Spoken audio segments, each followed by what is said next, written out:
Students, तो हम जो यूनिट डिस्कस कर रहे हैं chemical bonding and molecular structure, chemical bonding and molecular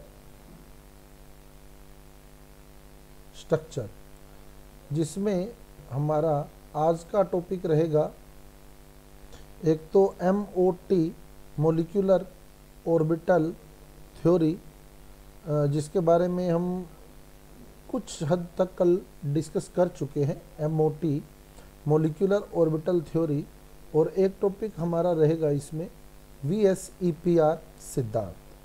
तो सबसे पहले हम बात करेंगे MOT की molecular orbital theory.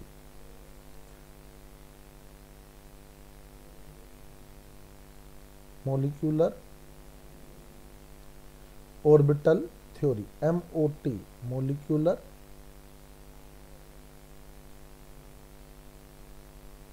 Orbital theory. तो कल हमने बात की थी मोलिकुलर ऑर्बिटल कैसे बनते हैं। मोलिकुलर ऑर्बिटल बनते हैं एटॉमिक ऑर्बिटल के जुड़ने से, परमाणु कक्षक जुड़ने से अणु कक्षक बनते हैं। परमाणु कक्षक जब जुड़ते हैं तो अणु कक्षक बनते हैं। परमाणु कक्षक और परमाणु कक्षक जुड़कर अणु कक्षक बनाते हैं। और कितने अणु कक्षक बनते हैं? जितने परमाणु कक्षक जुड़ते हैं, जितने एटॉमिक ऑर्बिटल जुड़ते हैं उतने ही मोलिकुलर ऑर्बिटल बनते हैं। और जितने मोलिकुलर ऑर्बिटल बनते हैं उसमें से आधे जो होते हैं वो लोअर एनर्जी के होते हैं और आधे जो होते हैं वो हायर एनर्जी के होते हैं। लोअर एनर्जी वालों को क्या बोलते हैं? अबंधी अनुकक्षक, बॉन्डिंग मोलिकुलर ऑर्बिटल। और हायर एनर्जी वालों को प्रतिबंधी अनुकक्षक, एंटी बॉन्डिंग मोलिकुलर ऑर्बिटल। तो लोअर एनर्जी वाले बॉन्डिंग होते हैं, हायर एनर्जी वाले एंटी बॉन्डिंग होते हैं। अब एक बात और ध्यान रखनी है, यहाँ जो बॉन्डिंग होता है वो तो बंध बनाता है, बंध बनाता है, और जो एंटी बॉन्डिंग होता है वो बंध तोड़ता है, बंध तोड़ता है, बॉन्ड ब्रेक करता है वो। ठीक है, एंटी बॉन्डिंग बॉन्ड ब्रेक करता है, और बॉन्डिंग जो होता है, अबंधी जो होता है, वो बॉन्ड फॉर्म करता है, बॉन्ड फॉर्मेशन करता है ना। एक बॉन्ड में कितने इलेक्ट्रॉन होते हैं बताओ? एक बॉन्ड में कितने इलेक्ट्रॉन होते हैं? एक बॉन्ड में दो। तो दो इलेक्ट्रॉन जो होते हैं वो एक बॉन्ड बनाते हैं। बॉन्डिंग में अगर दो इलेक्ट्रॉन आ गए तो वो एक बॉन्ड बनाएंगे, ठीक है। और एंटी बॉन्डिंग में अगर दो इलेक्ट्रॉन आ गए तो वो एक बॉन्ड तोड़ देंगे। दो इलेक्ट्रॉन एक बॉन्ड तोड़ते हैं, एक बंध तोड़ते हैं। बॉन्डिंग के दो इलेक्ट्रॉन है वो तो एक बॉन्ड बनाते हैं, और एंटी बॉन्डिंग के अगर दो इलेक्ट्रॉन है तो वो एक बॉन्ड तोड़ देते हैं। ठीक है, इसीलिए हम क्या फार्मूला पढ़ते हैं बॉन्ड ऑर्डर का? बॉन्ड ऑर्डर का फार्मूला क्या आता है? देखो, बॉन्ड ऑर्डर का फार्मूला लिखते हैं हम लोग NB माइनस NA बट्टे 2, NB माइनस NA बट्टे 2, यानी बॉन्डिंग के इलेक्ट्रॉन माइनस एंटी बॉन्डिंग के इलेक्ट्रॉन बट्टे 2। ये बॉन्ड ऑर्डर का फार्मूला है। ठीक है, देखो समझो बात को इसको कि ये बट्टे में 2 क्यों लगा। NB मतलब बॉन्डिंग के इलेक्ट्रॉन, NA मतलब एंटी बॉन्डिंग के इलेक्ट्रॉन, डिवाइडेड बाय 2। ये बॉन्ड ऑर्डर मतलब बंधों की संख्या। अब एक सिंपल सी बात सोचना आप लोग, मान लो बॉन्डिंग में 4 इलेक्ट्रॉन है। कितने इलेक्ट्रॉन है? 4। और एंटी बॉन्डिंग में है ही नहीं, एंटी बॉन्डिंग में 0 इलेक्ट्रॉन है। ठीक है, तो बॉन्डिंग वाले इलेक्ट्रॉन बॉन्ड बनाते हैं। अब बताओ कितने इलेक्ट्रॉन एक बॉन्ड बनाते हैं?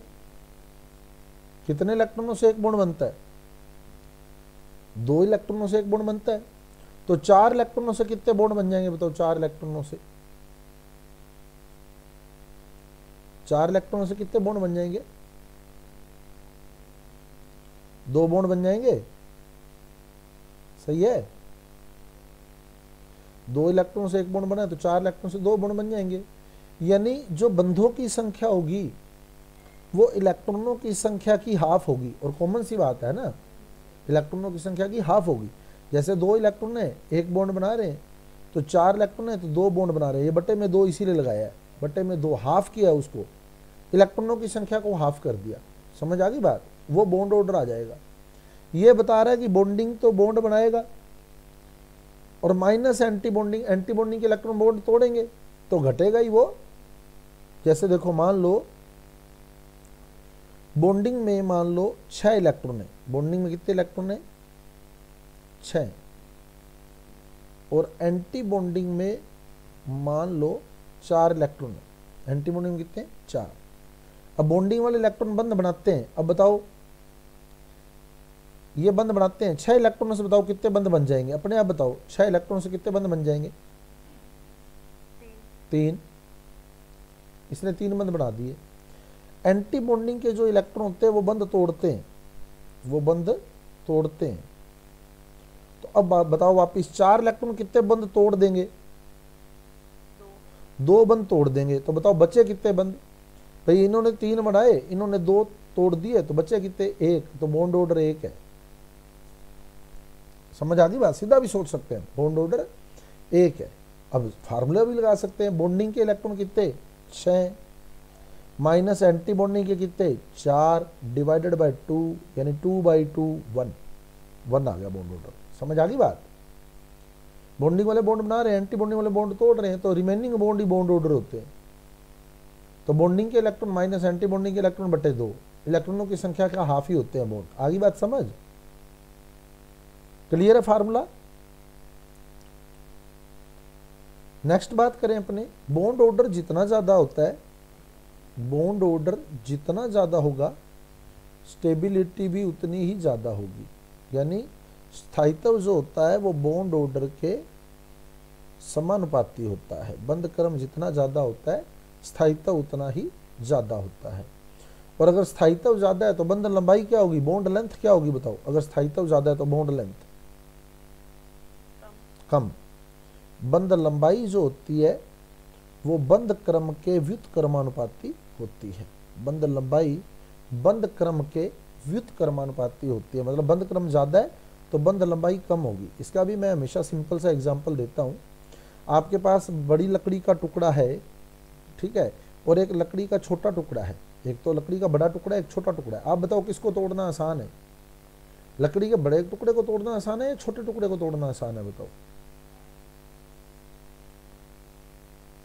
बड़े टुकड़े को, है ना। लकड़ी का बड़ा टुकड़ा, मान लो हम लोग, मेरा फिक्स एग्जांपल रहता है, एक कपड़ा आता है डंडे पर लपेटा हुआ, थान बोलते हैं अपने कपड़े का, थान आता है ना। तो हम लोग जो अक्सर उस डंडे का यूज़ करते हैं क्लास में, है ना।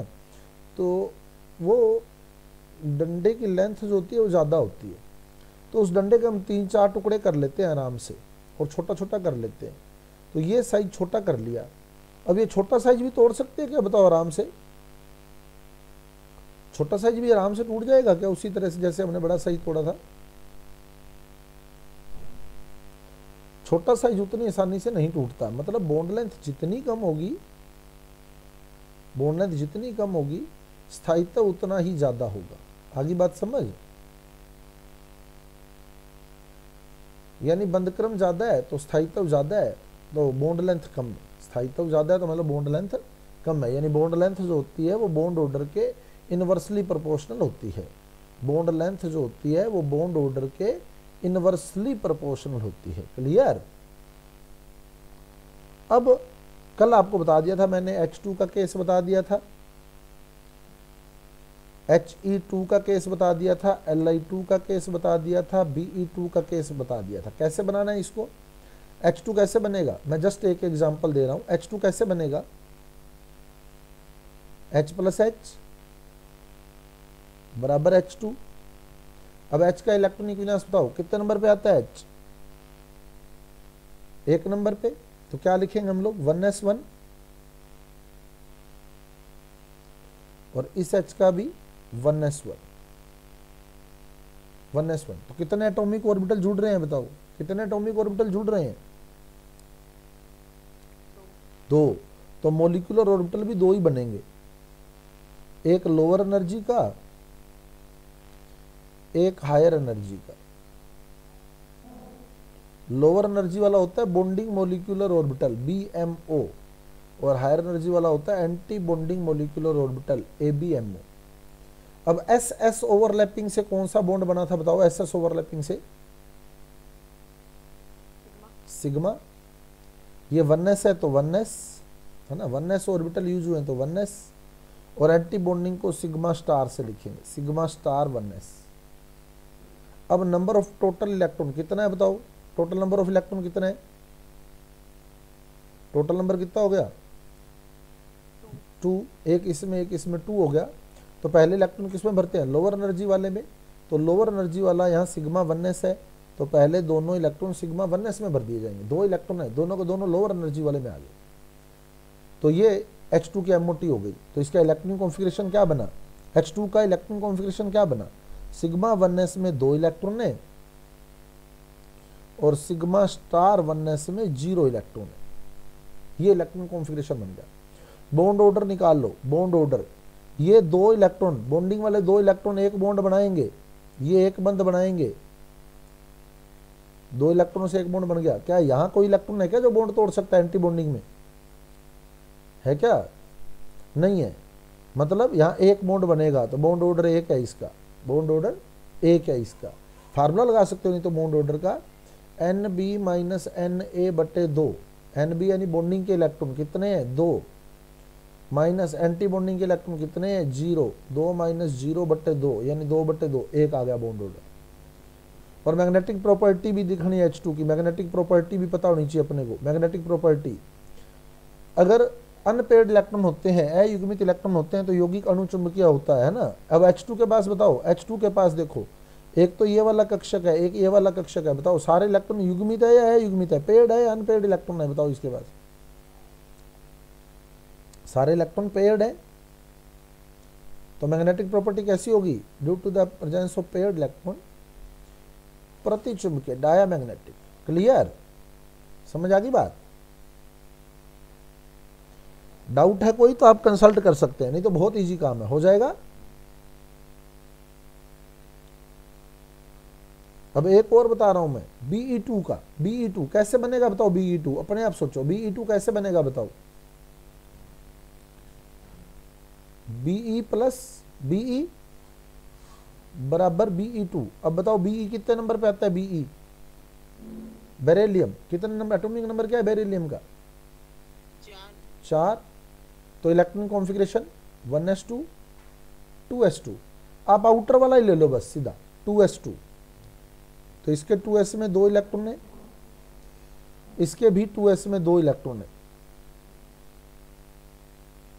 अब एक परमाणु कक्षक ये वाला हो गया, एक ये वाला हो गया, 2 जुड़ रहे हैं तो अणु कक्षक भी 2 ही बनेंगे, यहाँ अणु कक्षक बन रहे हैं, ये अणु है, मॉलिक्यूल है तो मॉलिक्यूल और ऑर्बिटल बन रहे हैं, एक लोअर एनर्जी का बनेगा, एक हायर एनर्जी का बनेगा। अब बताओ SS ओवरलैपिंग से कौन सा बॉन्ड बना था, सिग्मा, और यहां लिख देंगे 2s, और ये हो जाएगा सिग्मा स्टार 2s। अब बताओ total number of electron, total number of electron कितना है बताओ, टोटल नंबर, टोटल नंबर कितना हो गया इलेक्ट्रॉन का 4 हो गया। 4 कैसे भरोगे बताओ, अब इसमें 4 इलेक्ट्रॉन भरने Be2 में, कैसे भरोगे, 2 लोअर एनर्जी में 2 हायर एनर्जी में, ये 4 भर दिए। अब बताओ कोई बॉन्ड बनेगा क्या, अपने आप बताओ, क्या कोई बॉन्ड ऑर्डर आएगा इसका, नहीं आएगा, क्योंकि ये बॉन्ड बनाएगा, ये बॉन्ड तोड़ देगा, तो बॉन्ड ऑर्डर 0 आएगा, बॉन्ड ऑर्डर 0। और बॉन्ड ऑर्डर 0 आने का मतलब है कि ये अणु एक काल्पनिक है, इमेजिनरी है, ऐसा कोई अणु होता ही नहीं, है ना। क्यों, क्योंकि Be और Be के बीच का बॉन्ड ऑर्डर 0 है, मतलब इनके बीच कोई बंद ही नहीं है। बॉन्ड ऑर्डर 0 होने का मतलब है कि दोनों Be के बीच कोई बंद नहीं है, तो जब कोई बंद ही नहीं है तो क्या अणु बना, क्या बताओ, जब बॉन्ड ही नहीं है तो क्या मॉलिक्यूल बना। अब मैं कह दूं Be और Be के बीच कोई बॉन्ड है ही नहीं, या कोई बॉन्ड नहीं है, तो क्या ये मॉलिक्यूल बना, क्या बताओ, मॉलिक्यूल कैसे बनता है, जब एटम जुड़ते हैं, तो क्या ये जुड़े क्या आपस में, जब कोई बॉन्ड नहीं है इनके बीच में, तो नहीं जुड़े।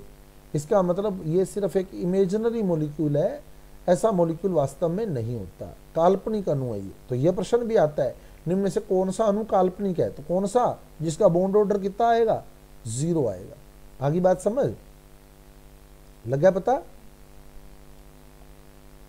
अब 0 किसका आएगा, एक सिंपल सी बात है, देखो 0 आएगा 1s2 वाले का, क्योंकि जिसमें 1s पूरा भरा हुआ है वो 0 आ जाएगा, ठीक है। जिसका 2s पूरा भरा हुआ है वो 0 आ जाएगा, जिसका 2p पूरा भरा हुआ है वो 0 आ जाएगा। तो किस किस का 0 आएगा बताओ? 1s किस में पूरा भरा हुआ है? 1s2 किसका था? विन्यास किसका होगा? 1s2 हीलियम का, तो He2 का बॉन्ड ऑर्डर 0 आएगा। 2s2 किसका कॉन्फ़िगरेशन होगा बताओ? 2s2 बेरिलियम का। 2p6 किसका कॉन्फ़िगरेशन होगा बताओ? 2p6 जिसमें 2p6 आता है, किसमें है 2p6? नियोन में है ना। Ne2 का बॉन्ड ऑर्डर 0 आएगा। 1s2 2s2 2p6, समझ गए? अब इनका बॉन्ड ऑर्डर 0 होता है, मतलब ये काल्पनिक अणु होते हैं, ठीक है। अब आगे चलें एक बार। अब मैं B2 C2 और N2 में से एक उठा लेता हूँ, N2 उठा लेता हूँ। N2 कैसे बना था बताओ? N2 की बजाय मैं C2 उठाता हूँ, ठीक है। उसका रीजन है, अभी बताऊंगा मैं आपको क्यों उठा रहा हूं मैं। C2 कैसे बनेगा? C प्लस C से। C कितने नंबर पे आता है बताओ? C 6। इलेक्ट्रॉनिक कॉन्फ़िगरेशन बताओ? 1s2 2s2 2p2। तो कार्बन के 2p में 2 इलेक्ट्रॉन है,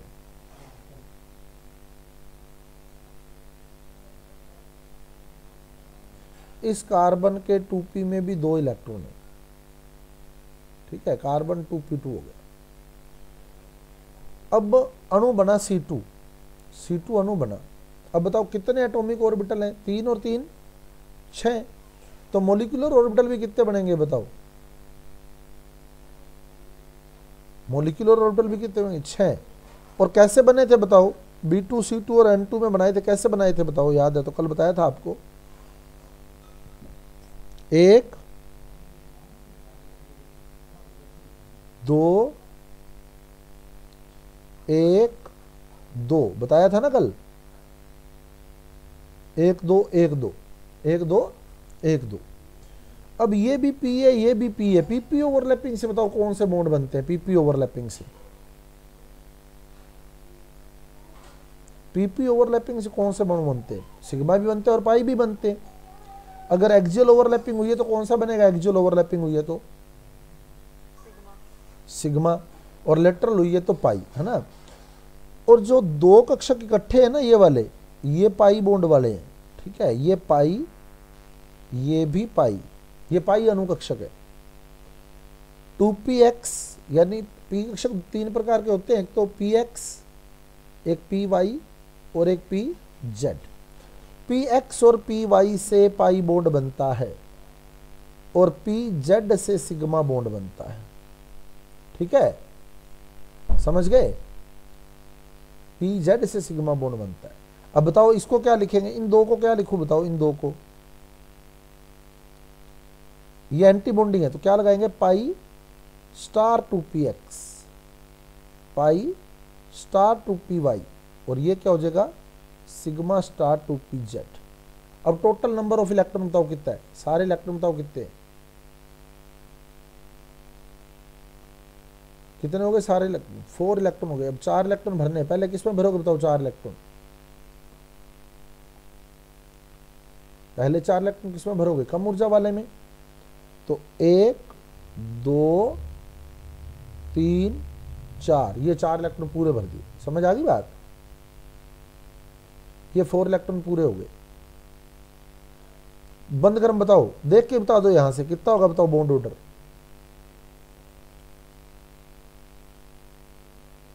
2 आएगा, सही है। बॉन्डिंग में 4 इलेक्ट्रॉन आ गए, 4 इलेक्ट्रॉन से 2 बॉन्ड बन जाएंगे, बॉन्ड ऑर्डर 2 आएगा बस। क्लियर? Bond order 2। अब ये जो 2 बॉन्ड बने ये है कौन से?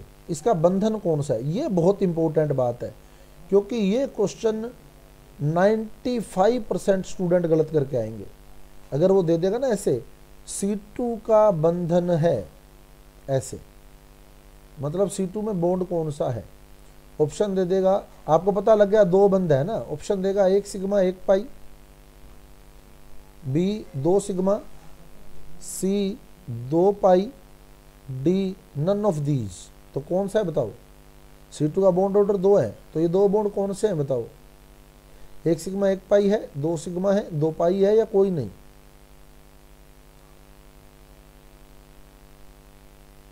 क्या आंसर करेक्ट रहेगा इसका? 95% स्टूडेंट गलत करके आएंगे इसको।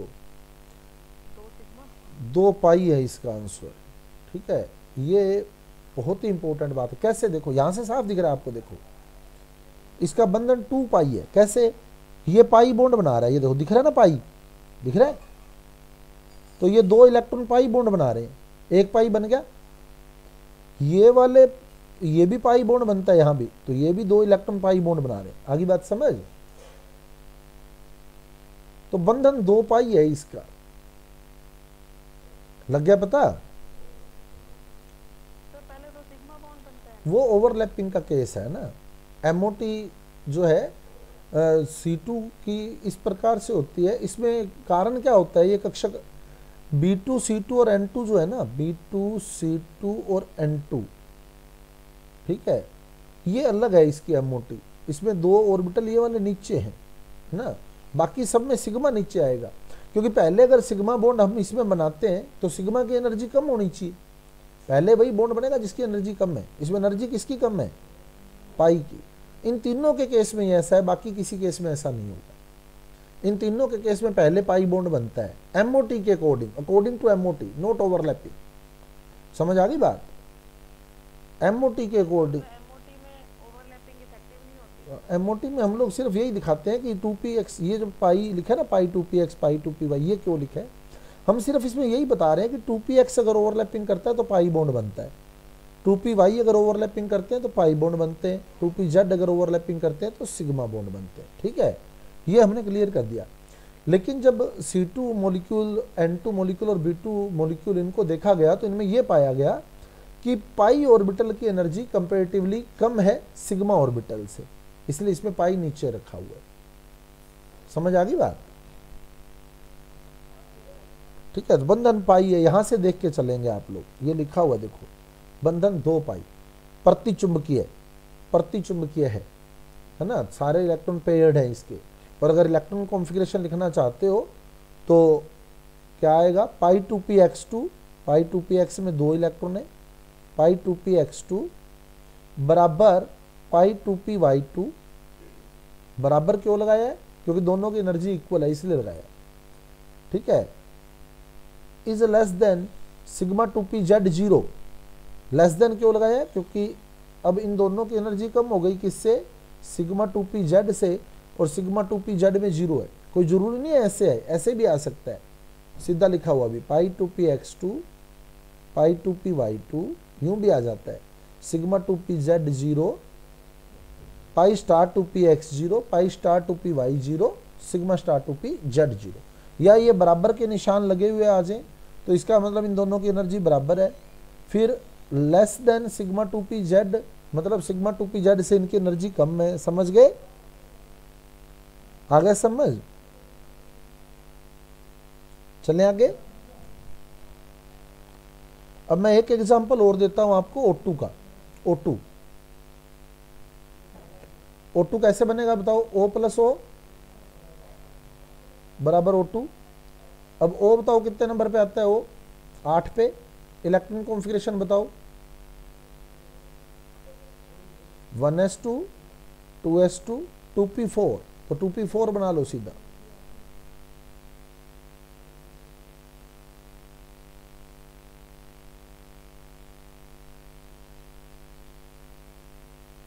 To P. अब बताओ टोटल कक्षक कितने हो गए? 6। तो बनेंगे भी 6। 6 कैसे बनाओगे बताओ? 3 कम ऊर्जा के, 3 ज्यादा ऊर्जा के। और इसमें कैसे बनाए थे बताओ, कम ऊर्जा और ज्यादा ऊर्जा वाले? कल बता दिया था ये सारा खेल आपको। उसके बाद तो इलेक्ट्रॉन ही भरने हैं। कैसे बनाए थे? 1 2 2 1 1 2 2 1, ये आ जाएगा ना। अब 2p में 4 इलेक्ट्रॉन है, 4 इलेक्ट्रॉन भर दो। 1 2 3 4, 1 2 3 4, ठीक है। अब जो 1 है वो सिग्मा है, सिग्मा 2pz, ये पाई 2px, ये पाई 2py, ये पाई स्टार 2px, ये पाई स्टार 2py, और ये सिग्मा स्टार 2p z। अब टोटल नंबर ऑफ इलेक्ट्रॉन बताओ कितना हो गया, सारे इलेक्ट्रॉन कितने हो गए बताओ, कितने हो गए सारे इलेक्ट्रॉन, 4 इसमें 4 इसमें, 8। 8 कैसे भरोगे बताओ, पहले कम ऊर्जा वाले में चलोगे, 1 2 3 4 5 6, सही है, 7 8, तो ये 8 भर दिए। अब बॉन्ड ऑर्डर बताओ इसका कितना आएगा, बॉन्ड ऑर्डर कितना आएगा बताओ इसका बॉन्ड ऑर्डर,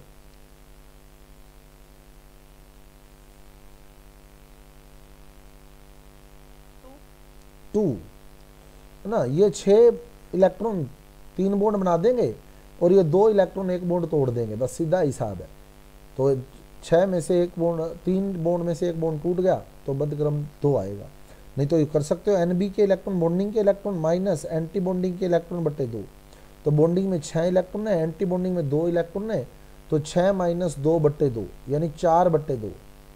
आगे बात समझ, 2 आ गया, क्लियर, बॉन्ड ऑर्डर 2 आ गया। अब बंधन बताओ, ये जो 2 बॉन्ड है कौन से हैं देखो, अब बंधन कैसे बताएंगे देखो, ये 2 इलेक्ट्रॉन सिग्मा बॉन्ड बना रहे हैं सिग्मा, 2 इलेक्ट्रॉन सिग्मा बॉन्ड बना रहे हैं। अब ये देखो क्या इसमें कोई इलेक्ट्रॉन है क्या जो सिग्मा बॉन्ड तोड़ सके, है क्या कोई इलेक्ट्रॉन जो सिग्मा बॉन्ड तोड़ सके, तो इन्होंने सिग्मा बॉन्ड बनाया पर यहां सिग्मा बॉन्ड नहीं टूटा, इसका मतलब एक तो सिग्मा बन गया, ठीक है, प्लस अब चेक करो ये कितने पाई बनाएंगे बताओ, ये पाई में आए इलेक्ट्रॉन, कितने इलेक्ट्रॉन आए, 4 इलेक्ट्रॉन आए पाई में, तो इसने दो पाई बनाए, और ये 2 इलेक्ट्रॉन आए यहां पाई स्टार में, तो इन्होंने क्या किया, 1 पाई तोड़ दिया, समझ गए, तो कितने पाई रहे, 1 पाई रहा। आगे बात समझ, क्लियर। तो बॉन्डिंग वाले बॉन्ड बना रहे हैं, एंटी बॉन्डिंग वाले बॉन्ड तोड़ रहे हैं, तो यहां से 2 पाई बने और यहां से 1 पाई टूट गया, लग गया पता। अब एक और बताओ मेरे को, चुंबकीय प्रकृति कैसी है इसकी बताओ, चुंबकीय प्रकृति, अणुचुंबकीय ना, पैरामैग्नेटिक है, अणुचुंबकीय क्यों है, यह भी एक इंपॉर्टेंट क्वेश्चन है। प्रश्न आता है O2 अणुचुंबकीय है क्यों, क्योंकि इसके पाई स्टार कक्षक में अयुग्मित इलेक्ट्रॉन है, अनपेड इलेक्ट्रॉन है, सही है, पाई स्टार में यूं देगा वो सिग्मा अनुकक्षक के अंदर अयुग्मित इलेक्ट्रॉन है, पाई अनुकक्षक में है, पाई स्टार में है या सिग्मा स्टार में है, तो किसमें है अयुग्मित इलेक्ट्रॉन, दिख रहा है हमारे को स्पष्ट, किसमें, पाई स्टार में, समझ गए, ये पाई स्टार में पड़े हैं अयुग्मित इलेक्ट्रॉन, लग गया पता।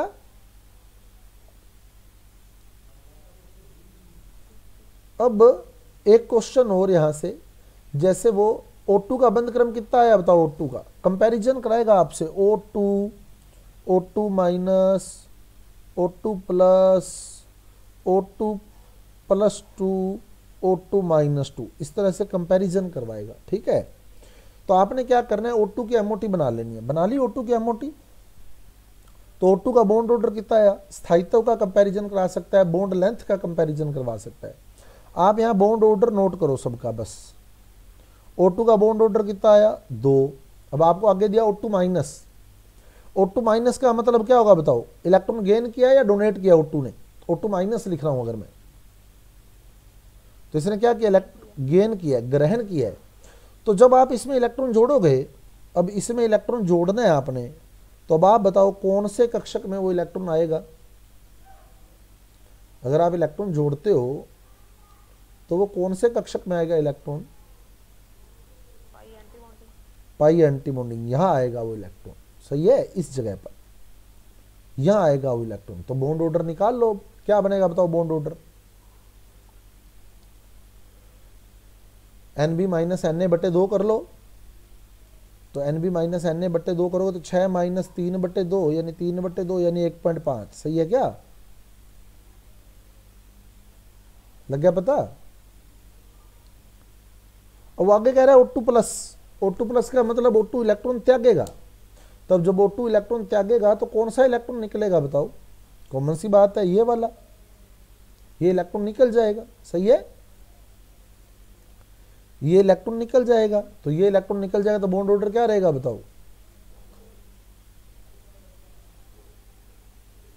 बॉन्डिंग के इलेक्ट्रॉन 6, एंटी बॉन्डिंग का 1/2 यानी 5/2 यानी 2.5। O2 प्लस 2, O2 प्लस 2 का मतलब, प्लस 2 का मतलब कितने इलेक्ट्रॉन त्याग दिए? 2, है ना। तो एक तो पहले ही हम निकाल चुके, पहले O2 ये था, अब अपने को O2 प्लस 2 बनाना है, 2 इलेक्ट्रॉन निकालने हैं। तो ये 2 इलेक्ट्रॉन निकल जाएंगे, ये दोनों इलेक्ट्रॉन निकल जाएंगे। तो बताओ बॉन्ड ऑर्डर क्या बनेगा बताओ? 3। अब O2 माइनस 2, O2 माइनस 2, तो पहले तो O2 पता होना चाहिए आपको, ये O2 था, ये O2 था। अब कहते हैं O2 माइनस 2, O2 माइनस 2 का मतलब 2 इलेक्ट्रॉन गेन किए। तो जब 2 इलेक्ट्रॉन गेन करेगा तो कहाँ आएंगे? यहां आएंगे, इस पोजीशन। सही है। अब बताओ बॉन्ड ऑर्डर कितना रहा 2 इलेक्ट्रॉन गेन करने के बाद?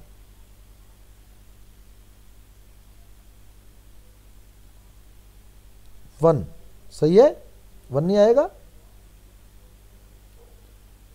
अब बताओ बॉन्ड ऑर्डर ज्यादा होगा, उसका स्थायित्व ज्यादा होगा। तो बताओ स्टेबिलिटी का क्रम बताओ, स्थायित्व का क्रम बताओ क्या बना? स्टेबिलिटी ऑर्डर क्या बनेगा? स्थायित्व का क्रम। सबसे ज्यादा बॉन्ड ऑर्डर O2 प्लस का,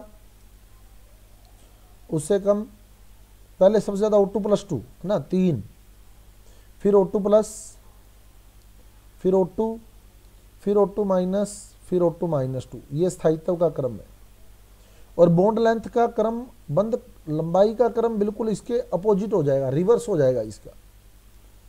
जितना बंद क्रम कम होता है बॉन्ड लेंथ उतनी ज़्यादा होती है। तो बॉन्ड लेंथ का सीक्वेंस अगर लिखेंगे तो उल्टा हो जाएगा, O2 minus 2, O2 minus, O2, O2 plus, O2 plus 2। आ गया समझ? समझ आई बात है नहीं? ये बहुत इंपॉर्टेंट क्वेश्चन है, ये हो जाएगा।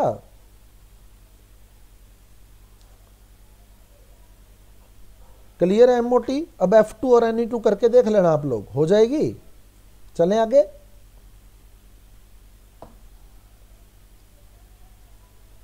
फिर भी कोई डाउट रहे तो आप कल कंसल्ट करना आप लोग, ठीक है। नेक्स्ट चलें तो VSEPR सिद्धांत क्या कहते हैं? VSEPR सिद्धांत, V से वैलेंस, S से शेल, E से इलेक्ट्रॉन, P से पेयर, R से repulsion. Valence shell electron pair repulsion theory, पूरा नाम ये, valence shell electron pair repulsion theory. मतलब क्या कहते हैं? वैलेंस शेल जो होती है यानी संयोजी कोश जो होता है, उसमें जो इलेक्ट्रॉन पेयर होते हैं, इलेक्ट्रॉन के युग्म होते हैं, उनमें रिपल्शन यानी प्रतिकर्षण होता है। इसलिए इसका हिंदी में नाम लिखते हैं संयोजी कोश इलेक्ट्रॉन युग्म प्रतिकर्षण सिद्धांत। मतलब संयोजी कोश के जो इलेक्ट्रॉन युग्म होते हैं, उन इलेक्ट्रॉन युग्मों के बीच, इलेक्ट्रॉन पेयर के बीच प्रतिकर्षण होता है, रिपल्शन होता है। अब बात आती है इलेक्ट्रॉन युग्म जो होते हैं, ये 2 प्रकार के हो सकते हैं। किसी भी अणु में 2 प्रकार के इलेक्ट्रॉन युग्म हो सकते हैं। एक तो बंधी युग्म, बॉन्ड पेयर बोलते हैं जिसको हम लोग, और एक एकाकी युग्म जिसको हम लोग लोन पेयर बोलते हैं। कोई भी अगर अणु है तो उसमें 2 प्रकार के इलेक्ट्रॉन युग्म हो सकते हैं, बंधी युग्म और एकाकी युग्म, bond pair and lone pair. ऐसे अणु जिनमें केवल बंधी युग्म है, जिनमें केवल बंधी युग्म है,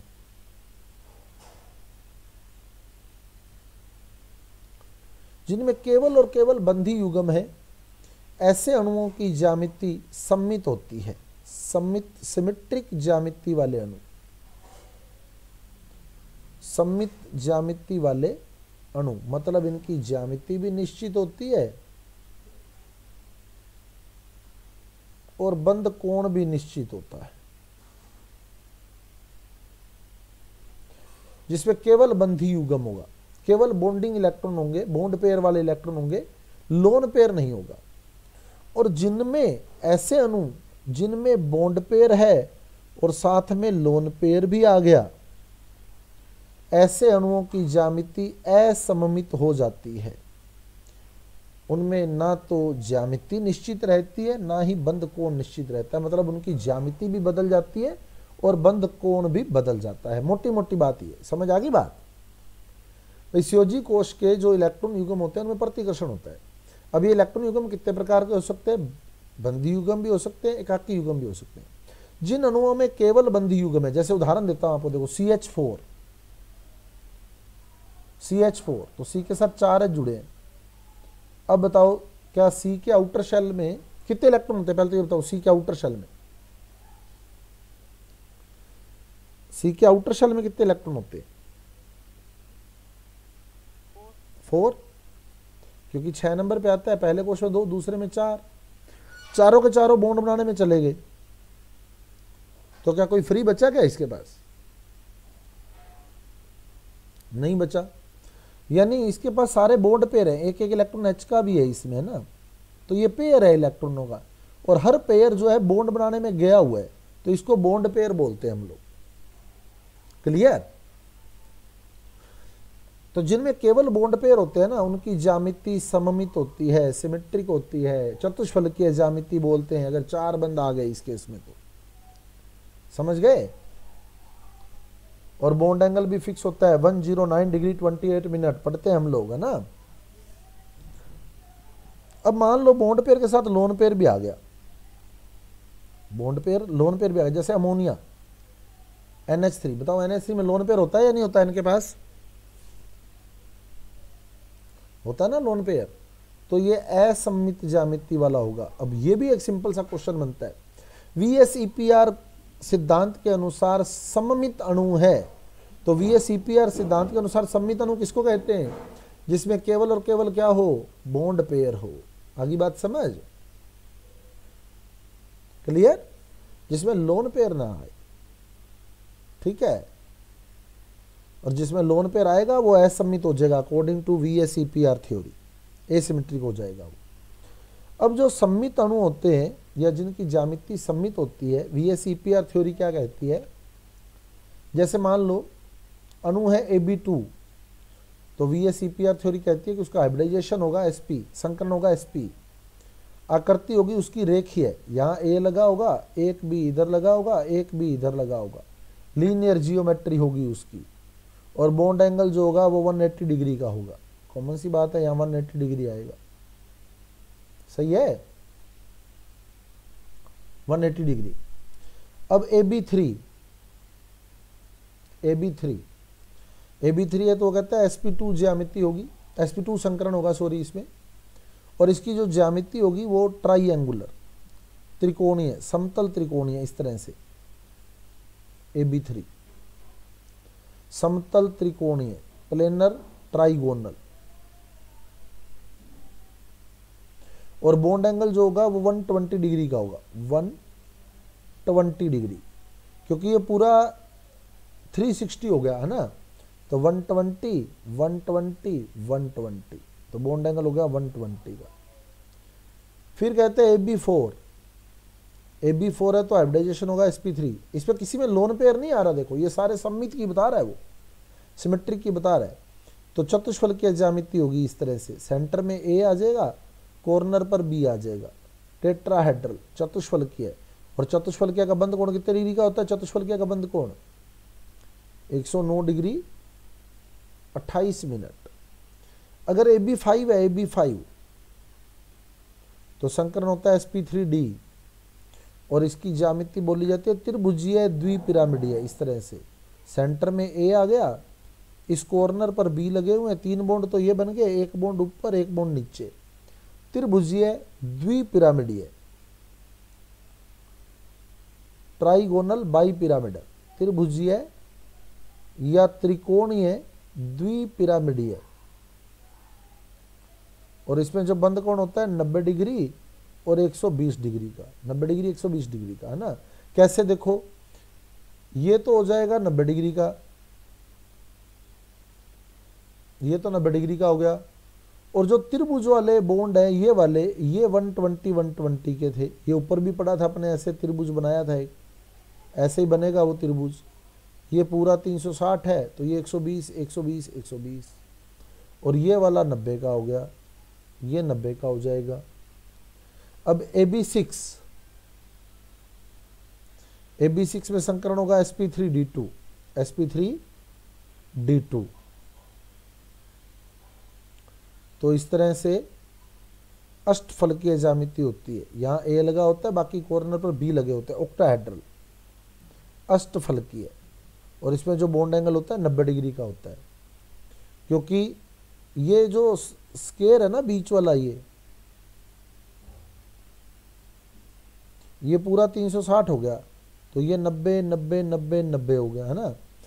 और इस स्केयर के बिल्कुल ऊपर स्ट्रेट लाइन इस तरह से, अभी देखना मैं, ये वो स्केयर है, और बिल्कुल इसके ऊपर ऐसे खड़ी लाइन पड़ी है, तो ये उस स्केयर के साथ 90 डिग्री का कोण बनाएगी। समझ आ गई बात भाई? आपकी नोटबुक के बिल्कुल सेंटर से आप एक लाइन ऊपर की ओर उठा दो तो 90 डिग्री का एंगल बनेगा वो नोटबुक से, तो 90 डिग्री का एंगल होता है इसमें। फिर AB7 क्या संकरण होगा बताओ AB7 में?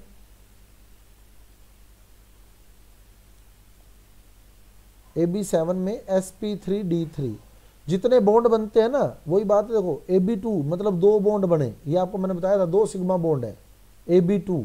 AB3 में 3 सिग्मा बॉन्ड है, लोन पेयर है ही नहीं, तो संकरण तो मिनट में ही पता लग जाएगा, नहीं लगेगा क्या? बताओ। AB4 में 4 सिग्मा बॉन्ड है, समझ आ रही है बात? लोन पेयर है ही नहीं क्योंकि ये सम्मित है। AB5 में 5 सिग्मा बॉन्ड है, सिग्मा बॉन्ड और लोन पेयर ही तो जोड़ते हैं हम लोग। AB6 में 6 सिग्मा बॉन्ड है, और AB7 में कितने सिग्मा बॉन्ड हो गए? AB7 में एक के साथ कितने भी जुड़े हैं? 7, तो यहाँ 7 सिग्मा बॉन्ड हो गए, तो हाइब्रिडाइजेशन क्या बना? sp3d3।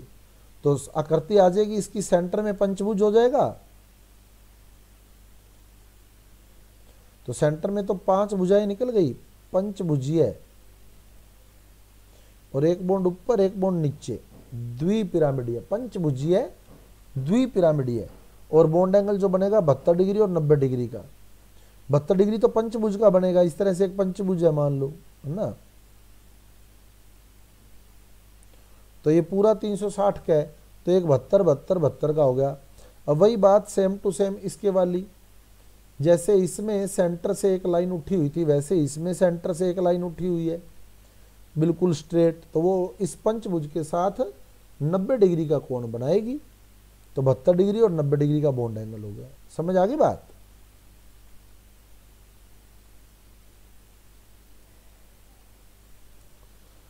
क्लियर? अब जब इसमें लोन पेयर आ जाता है, ये तो सम्मित अणु थे सारे, जब इनमें लोन पेयर आ जाएगा, बॉन्ड पेयर के साथ साथ लोन पेयर भी आ जाएगा, तो क्या होगा बताओ? वो अणु सम्मित रहेगा क्या? सम्मित रहेगा क्या वो अणु? वो अणु क्या हो जाएगा? असम्मित हो जाएगा। ऐसे केस में उसकी ज्यामिति इस प्रकार हो जाएगी कि उनके इस इलेक्ट्रॉन युग्मों के मध्य, इस इलेक्ट्रॉन पेयर के मध्य प्रतिकर्षण कम से कम रहे, इसीलिए तो इसको रिपल्शन बोलते हैं लास्ट में ना। स्योजी कोश के इलेक्ट्रॉन युग्मों के मध्य प्रतिकर्षण होता है, और कोई भी असम्मित अणु जो होता है उसकी ज्यामिति इस प्रकार हो जाती है कि उन इलेक्ट्रॉन युग्मों के मध्य प्रतिकर्षण कम से कम रहे।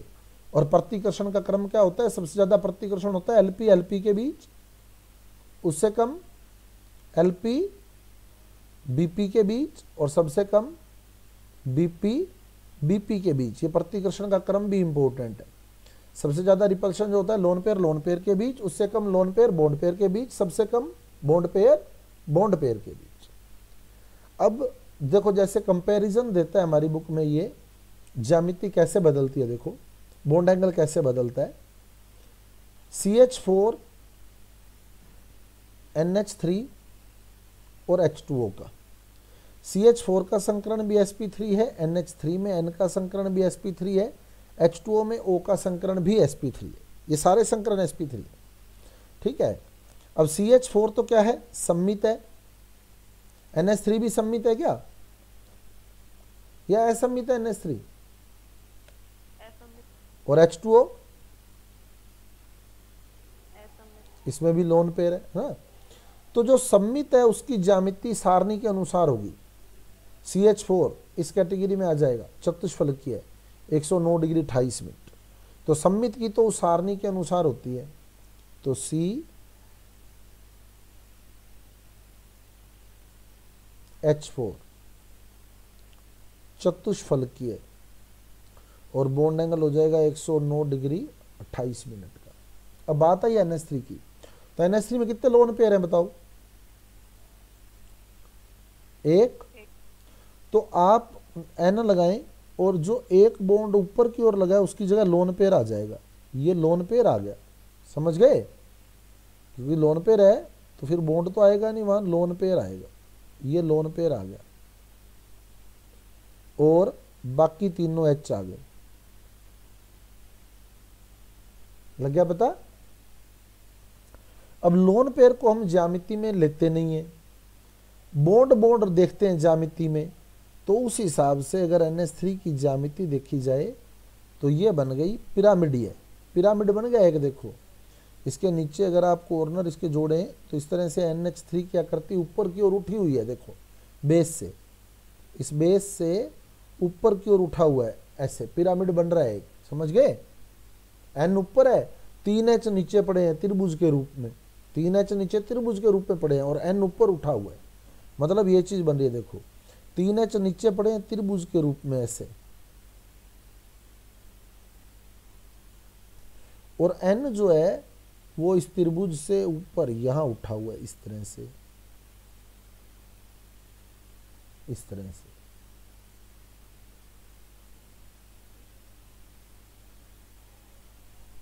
तो पिरामिड बनेगा नहीं बनेगा बताओ, है ना, इसीलिए NH3 की आकृति बोली जाती है पिरामिडीय है।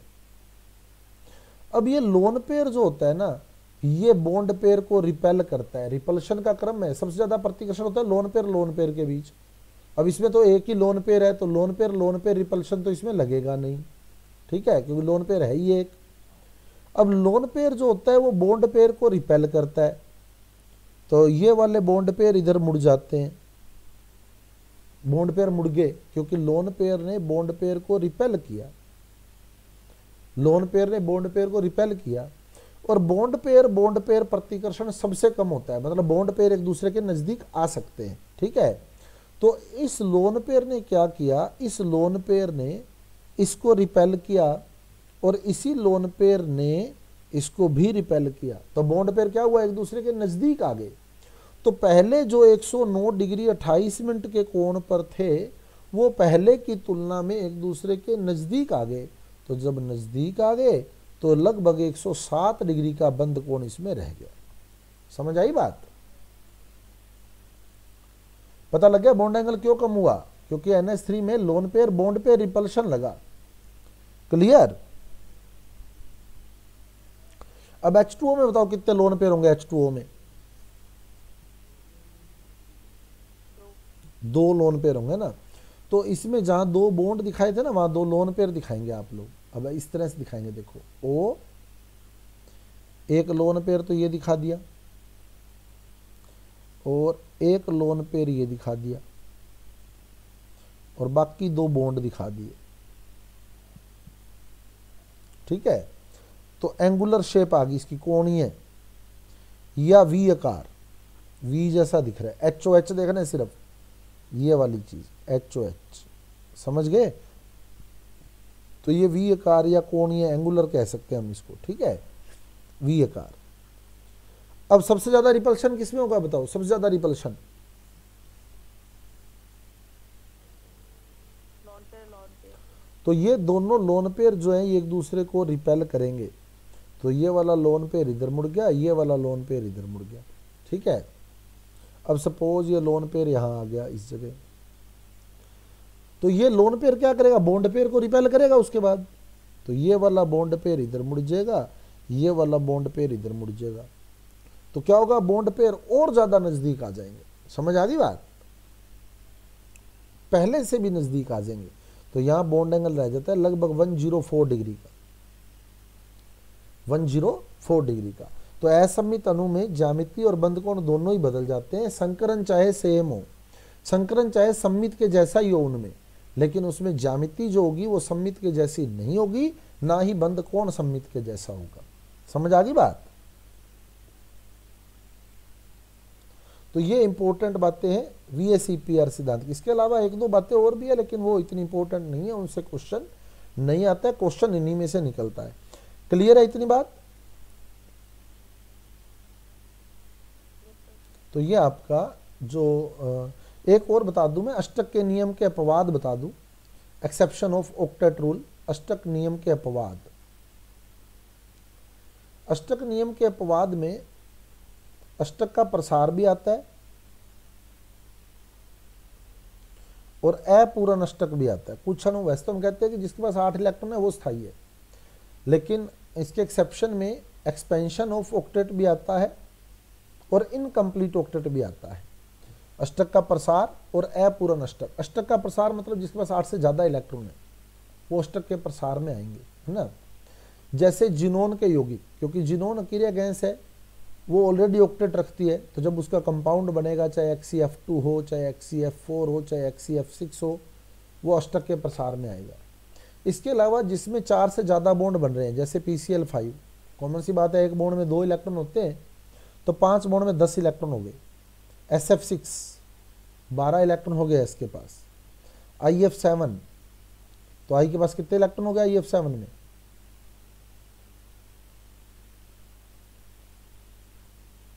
कितने इलेक्ट्रॉन हो जाएंगे IF7 में? I के पास 14, है ना। एक बॉन्ड में 2 इलेक्ट्रॉन होते हैं, तो IF7 में I 7 बॉन्ड बना रहा है, 14 इलेक्ट्रॉन हो गए। तो ये अष्टक के प्रसार है। और अपूर्ण अष्टक मतलब जिसका अष्टक पूरा नहीं है फिर भी वो स्टेबल है, जैसे हीलियम। हीलियम का अष्टक पूरा नहीं है, ठीक है।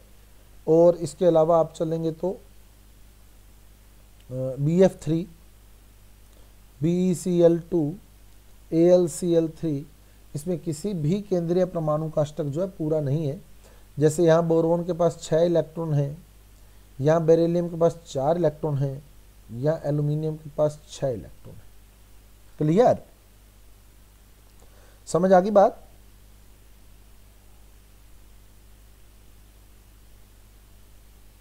तो ये कुछ अष्टक के नियम के एक्सेप्शन हमने तैयार करने हैं। तो ये आपकी यूनिट की सारी इंपॉर्टेंट बातें थी, इनमें से क्वेश्चन आपके मिल जाएंगे आपको। अब नेक्स्ट यूनिट की मैं बात करूं, जैव अणु, बायोमोलिक्यूल, जिसमें अगर हम लोग इंपॉर्टेंट पॉइंट्स की बात करें तो एक तो आपके पास कार्बोहाइड्रेट वाला पोर्शन इंपॉर्टेंट है, एक प्रोटीन वाला पोर्शन इंपॉर्टेंट है, और एक न्यूक्लिक एसिड, न्यूक्लिक अम्ल वाला पोर्शन इंपॉर्टेंट है। तो मैं सबसे पहली बात कार्बोहाइड्रेट की करूंगा। कार्बोहाइड्रेट, इसमें क्या क्या बातें इंपॉर्टेंट रहेंगी?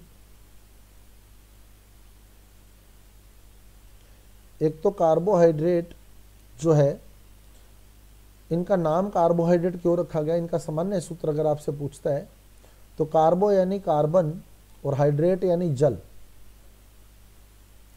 तो CXH2OY, CXH2OY, CXH2OY, ये कार्बोहाइड्रेट का सामान्य सूत्र था पुराने समय में, जिसमें कार्बन के साथ जल जुड़ा हुआ था, जिसमें हाइड्रोजन और ऑक्सीजन का जो अनुपात है, जल में कितना है बताओ, हाइड्रोजन ऑक्सीजन का अनुपात 2:1। तो कार्बोहाइड्रेट में भी स्टार्टिंग में जो खोजे गए उनमें हाइड्रोजन ऑक्सीजन का अनुपात 2:1 ही था। मतलब ये माना गया कि कार्बन के साथ जल जुड़ा हुआ है, क्योंकि हाइड्रोजन ऑक्सीजन 2:1 में जल में होती है ना। तो अगर हाइड्रोजन ऑक्सीजन 2:1 में आ रही है तो यानी जल जुड़ा हुआ है। जैसे C6H12O6, तो देखो आप हाइड्रोजन ऑक्सीजन का अनुपात 2:1 है, C5H10O5 हाइड्रोजन ऑक्सीजन का अनुपात 2:1 में है, C12H22O11, अब यहां भी देखिए हाइड्रोजन ऑक्सीजन 2:1 में है। परंतु इसके अपवाद आए, कौन सी शर्करा? डीऑक्सीराइबोज शर्करा इसके एक्सेप्शन में है। राइबोज शर्करा का सूत्र क्या होता है? राइबोज का सूत्र, ये राइबोज है, ये राइबोज है C5H10O5। डीऑक्सीराइबोज का अर्थ क्या है? डीऑक्सीराइबोज का अर्थ, डीऑक्सी मतलब डी मैंने कमी है, ऑक्सी मैंने ऑक्सीजन की, ऑक्सीजन की कमी है, तो राइबोज में से आप ऑक्सीजन कम कर दें। तो राइबोज तो था C5H10O5, डीऑक्सीराइबोज जो है वो C5H10O4 है, C5H10O4। अब बताओ क्या H और O 2:1 में है क्या? इसमें है क्या H और O 2:1 में? नहीं है, यानी ये CXH2OY सूत्र का पालन नहीं कर रहा। तो डीऑक्सीराइबोज एक ऐसा डीऑक्सीराइबोज शुगर एक ऐसी शुगर है जो इसके सामान्य सूत्र का पालन नहीं करती है ना। और इसमें इंपॉर्टेंट बातें क्या रहेंगी? एक तो आपको संरचना आनी चाहिए ग्लूकोज की, अल्फा बीटा दोनों, अल्फा बीटा दोनों आनी चाहिए, हावर्थ सूत्र। ये मैं एक वीडियो अपलोड कर दूंगा आपके ग्रुप में ही, जिसमें आपको पता लग जाएगा अल्फा बीटा कैसे बनाने हैं। ठीक है, आधे घंटे का वीडियो होगा, वो आपने देख लेना है, तो वहाँ से आप लोग हेल्प ले लें इसकी। ये अल्फा बन गई और ये बीटा बन गई।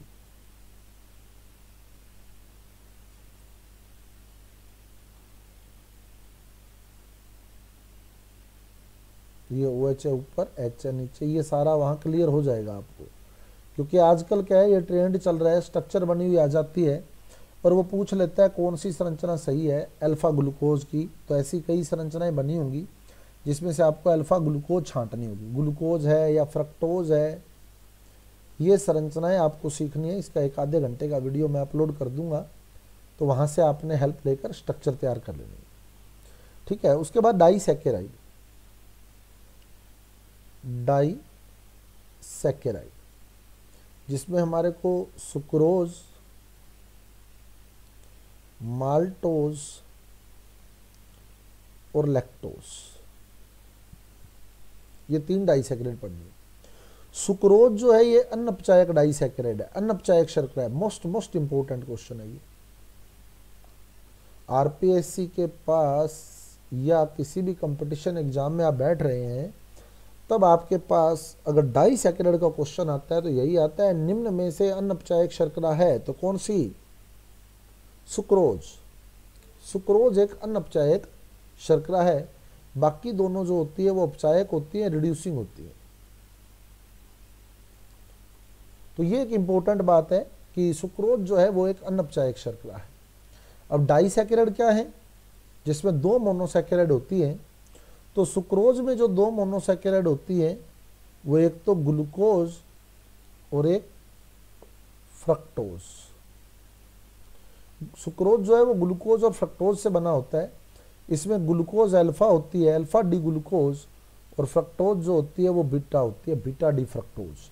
ये भी इंपॉर्टेंट है, वो आपसे पूछेगा सुक्रोज में उपस्थित मोनोसैकेराइड है alpha D glucose plus alpha D fructose, beta D glucose plus beta D fructose, alpha D glucose plus beta D fructose और beta D glucose plus alpha D fructose. तो sucrose की monosaccharide कौन सी होती है?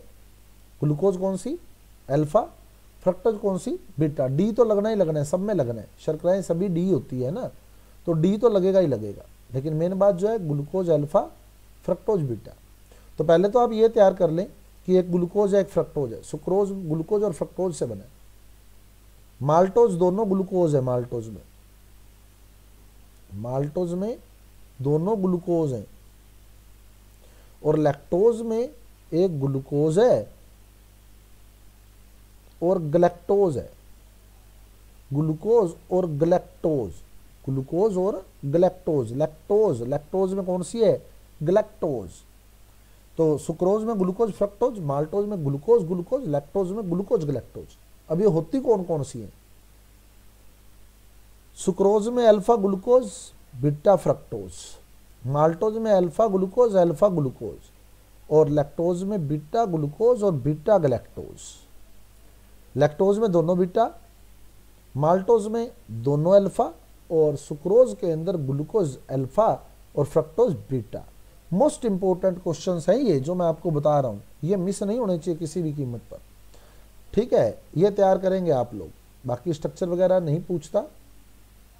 अगला important question इसी में, निम्न में से कौन सी डाइसैकेराइड, निम्न में से कौन सी डाइसैकेराइड जल अपघटन के बाद विपरीत ध्रुवण घूर्णन दर्शाती है?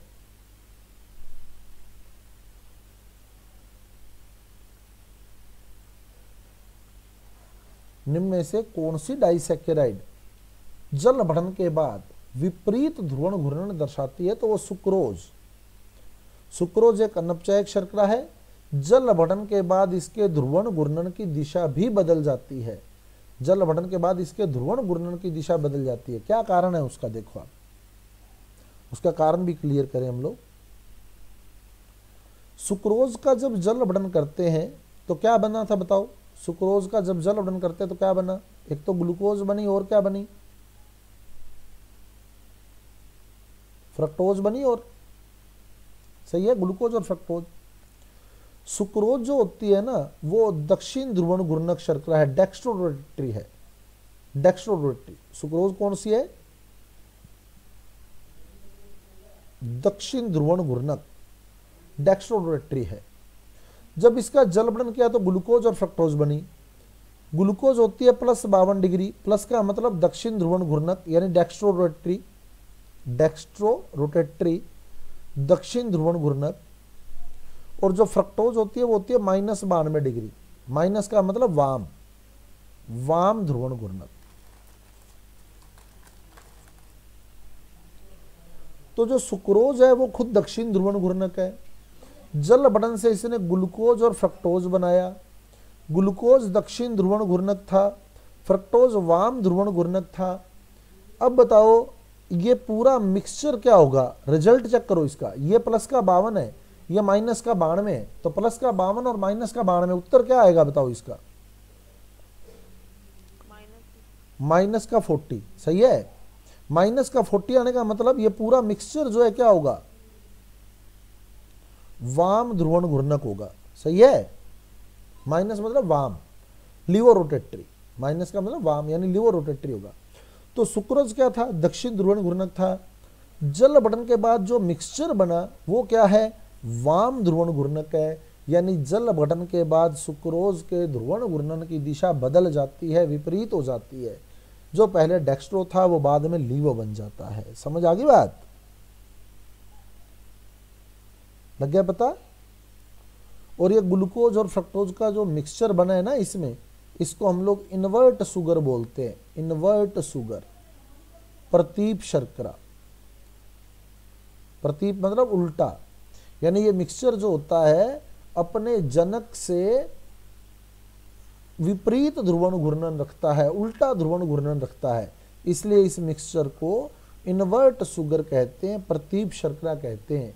इसीलिए सुक्रोज का जो जल अपघटन है ना, इन्वर्ट शुगर बनती है इसमें, इसीलिए यहाँ एंजाइम लिखा जाता है। पता होगा आपको, इन्वर्टेज लिखते हैं ना, इन्वर्टेज एंजाइम सुक्रोज के जल अपघटन के लिए। समझ गए बात? लग गया पता?